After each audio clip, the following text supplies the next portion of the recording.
Can you introduce yourself? Hi ma'am and sir, good day. I'm Sonia M. Oxiano. I'm 42 years old. I'm living to Silang Cavite, Philippines. I have 4 kids, three boys and 1 girl, and have 2 boys, brother, have 3 sisters. I'm ranking 3 and the family. Do you have any experience in working abroad before as domestic helper? No ma'am, I have experienced this Philippines working housemaid and Philippine employer. I experienced cooking, cleaning, washing in clothes, and ironing, planning, and cooking. Why did you choose to work in Hong Kong?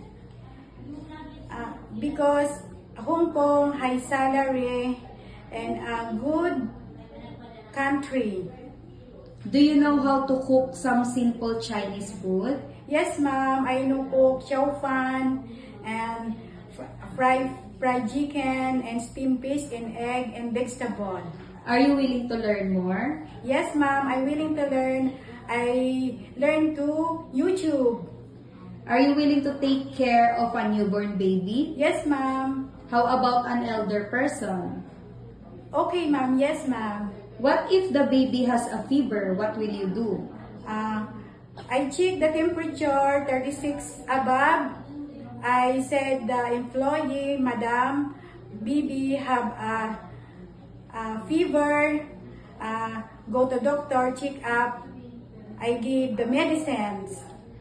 What can you teach to your employer's children? English, writing, and talk and sing and dance. Can you sing a nursery song? Can you give an example? Yes, ma'am. Twinkle, twinkle, little star, how I wonder what you are. What kind of employer are you looking for? Looking for a good employer and understanding. Are you afraid of dogs and cats? No, ma'am. What can you say about yourself, your attitude? I'm intense and joking. Can you give a short message to your future employer so that they will hire you? Okay. They're my future employer. I promise to my finished contract 2 years, and I do my best, and I'll be kind always more and more. Thank you.